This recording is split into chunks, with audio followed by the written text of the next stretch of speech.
Allah telah tunjukkan satu kekuasaannya yang Allah mengatakan dalam Quran, kullu nafsin za'iqatul maut. Setiap yang bernyawa pasti akan bertemu dengan kematian. Hidup, mati. Kaya boleh jatuh miskin, senang boleh jatuh susah, sihat boleh jatuh sakit. Ini adalah lumrah kehidupan yang Allah nak tunjukkan kekuasaannya kepada makhluk-makhluknya. Seolah-olah Allah nak bagi tahu kepada makhluk-makhluknya, wahai hamba-hambaku, jangan kamu berputus asa untuk memohon ampun kepada aku. Selagi mana kamu hidup, kamu berpeluang untuk memohonkan ampunan kepada Allah Subhanahu wa taala. Dan apabila satu hari nanti kata Allah, kamu sampai di alam akhirat, kamu sampai di alam kubur yang kita tengok hari ini, isteri kita, sahabat kita, kawan kita, mak kita, guru kita, ini adalah salah satu pengajaran yang Allah nak tunjukkan kepada kita semua. Walaupun kita sangat mengasihi dan menyayangi ibu kita, isteri kita, kawan kita, isteri kepada kawan kita, iaitulah Nur Syarifah, Siti Syarifah binti Yaakob, yang kita kenal dengan baik budi dia, yang kita kenal dengan sopan santun dia. Kalau boleh dalam hidup kita ni, kita tak mau tengok kematian ini datang kepada diri kita. Hatta adik-beradik kita, isteri kita yang kita paling sayangi. Tapi apakan daya, kita adalah makhluk yang Allah nakkan satu kebaikan supaya sampai di akhirat nanti kamu ada peluang untuk masuk ke dalam syurganya. Dan kata Nabi SAW, apabila sampainya matinya seorang anak Adam tu, tak kira siapa pun kita, mungkin kita di dunia ni kita berbangga-bangga dengan pangkat, darjat, kekayaan, kemewahan. Apa yang kita ada hari ni mungkin kita bangga, tapi satu hari nanti semua ni akan hilang. Tapi bila kita hilang, semua benda yang hilang tu akan ditanya oleh malaikat Allah Subhanahu wa taala. Allah bagi peluang mata kepada kita, apa yang akan digunakan. Allah bagi peluang telinga, Allah bagi peluang ada rumah, ada kereta, ada kenderaan. Apa ke manakah jalan itu digunakan. Dan perkara tersebut juga kita akan lalui. Hari ini kita semua hidup, satu hari nanti kita akan sampai di alam kubur. Seperti mana sahabat ibu kita dan kawan-kawan kita ni, kita akan sampai dan kita juga akan ditanya soalan yang sama. Sama ada apabila ditanyakan tentang soalan itu, kita boleh memberi peringatan kepada si mayat dan kepada sahabat-sahabat yang lain. Tetapi belum tentu kita lepas daripada pertanyaan tersebut. Walaupun kita dah tahu pertanyaan itu pertanyaan apa yang akan ditanya oleh malaikat. Malaikat akan bertanyakan, siapakah Tuhan kamu? Mungkin hari ini dekat dunia kita boleh jawab, Allah adalah Tuhanku. Kita doa angkat takbir, Allahu Akbar, Allahu Akbar, semayang pagi, petang, siang, malam. Tetapi ikhlas kita belum tentu kerana Allah Subhanahu wa taala. Ini adalah perkara-perkara yang boleh menghalang perjalanan kita di alam kubur kelak. Kalau di dunia kita ada masalah, kita tempuh macam mana pun, tak selesai hari ni, selesai besok. Kalau tak selesai besok, selesai bulan depan. Tapi kalau tak selesai bulan depan, pasti akan selesai. Tapi hidup ni selesai dia adalah kematian. Bila kematian ada persoalan. Bila persoalan itu, bagaimanakah kita melakukan persediaan untuk menjawab persoalan itu. Hari ini kita sebut dengan mudah, Allah adalah Tuhanku. Apakah agamaku? Islam. Kita boleh jawab, Islam agamaku. Sejauh mana kita mendukung agama Islam? Sejauh mana kita mempertahankan agama Islam yang Nabi susah payah bertahankan agama Islam ni? Sampai kepada kita hari ini, kita pun duduk dalam agama Islam. Nabi susah payah perang, luka, sakit, cedera di medan Uhud dan sebagainya. Ini Nabi tunjuk, kita hari ini tak cedera sampai macam tu. Kita hanya mampu di dunia ni, pergi kerja, balik kerja, semayang, baca Quran. Kadang-kadang yang tu pun kita tak mampu nak buat. Dan adakah kita mampu untuk jawab di hadapan Allah Subhanahu wa taala? Dan apabila ditanyakan kepada kita, apakah kitab kamu yang kamu beriman, adakah mampu untuk kita menjawab Al-Quran? Sedangkan di dunia kita jarang-jarang sekali baca Quran. Quran pun tak kenal kita. Kita pun tak kenal Quran. Nak sebut Quran pun tak reti. Tapi kerja kita boleh pergi daripada pagi sampai malam, kita cari duit untuk menampung kehidupan kita, untuk memenuhkan kemewahan dan kehendak kita, memenuhkan kehendak nafsu kita. Dan bila nafsu menguasai diri kita, sudah pastinya kita akan lupa kepada hal-hal yang berkaitan dengan Allah Subhanahu wa taala. hal-hal tentang berkaitan dengan berkat dalam hidup ni perlu ada. Hal yang berkaitan, oh hidup ni rupa-rupanya kena ada bekal yang kita kena bawa untuk dibentang di hadapan Allah. Bila ditanya tentang Quran, kita tak mampu. Takut kita tak mampu nak jawab di hadapan Allah. Tetapi alangkah indahnya orang yang di dunia ni Allah bagi kesempatan pada dia, dia dekat dengan Quran, dia baca Quran, dia baca Quran. Dia ada masa lapang, dia baca Quran. Dia tak baca WhatsApp, dia tak baca Facebook, tapi dia selalu baca Quran. Sebab dia kata Quran itu adalah bekal untuk selamatkan dia di dalam alam barzakh. Ada orang yang duduk dalam alam barzakh ni, dia kubur dia jadi luas. Ada yang duduk dalam alam barzakh, dia duduk seorang-seorang. Ada yang duduk dalam alam barzakh, dia berasa lapangnya kuburku, cerahnya kuburku, terangnya kuburku. Ada orang yang duduk dalam alam barzakh, alam barzakh ni, kubur ni akan menghimpit si mayat itu. Kalau kita duduk di rumah, kita duduk tidur tengah malam pukul 3 pagi, 4 pagi, kita sejuk, kita boleh tarik kain selimut. Tapi di sini tak ada kain selimut, hanya 3 lai kain kapan. Kalau lelaki 5 lai kain kapan. Kain kapan lama-lama dia reput, lama-lama dia reput. Sejuk nak cari mana. Melainkan bekalan inilah yang boleh menampung kita di alam barzakh. Kata Nabi SAW, apabila seseorang itu jadi mayat, dia dah mati, waktu itu akan ada 3 perkara yang akan ikut bersama-sama dengan dia. Yang pertama, keluarga dia, ahlihi. Keluarga dia akan ikut mai. Hari ni kita mai tengok mak kita, kawan kita, isteri kita, kita tengok, oh hari ni dah meninggal. Alhamdulillah dia meninggal dalam bulan yang baik, waktu yang baik, bulan Zulhijjah, bulan yang sangat diberkati, bulan haram Allah sebut dalam Quran. Alhamdulillah, kita tak tahu bila. Tak tahu bila kita nak meninggal. Alhamdulillah dia meninggal dalam keadaan yang baik. Kita saksikan kebaikan dia, kita saksikan sedekahnya, kita saksikan solatnya, kita saksikan semua kebaikan yang dia buat. Kita tak tahu macam mana. Dan ahli keluarga akan mai tengok. Tapi ahli keluarga akan balik. Paling lama dia duduk di kubur ni pun sejam. Paling lama. Kalau 5 jam, 6 jam tu mustahil lah. Tak ada lah hari ni. Kan? Dia akan balik. Dia akan balik, dia buat kerja dia. Suami yang kita sayang pun dia akan balik. Isteri, anak yang kita sayang pun dia akan balik. Dia tak tunggu.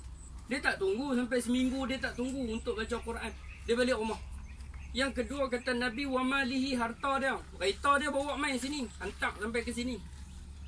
Harta dia bawa mai. Tapi harta tu akan balik. Tinggalkan dia. Wa amalihi, dan amalnya. Yang ni yang kita risau. Kadang-kadang amal kita ada, kadang-kadang tak ada. Kalau ada, Alhamdulillah, selamat kita di alam kubur. Mudah perjalanan kita di alam kubur. Mungkin hari ini kita menangis, sedih,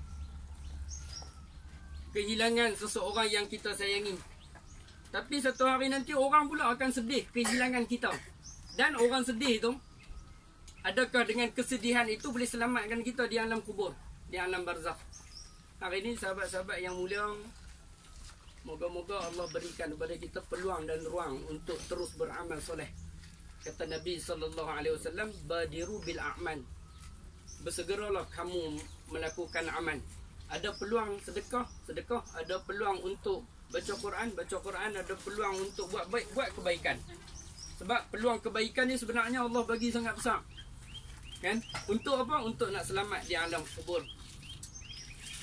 Wahai Siti Sarifah binti Yaakob, kami sekadar ini sahaja kami mampu untuk menghantar kepulanganmu, wahai Siti Sarifah.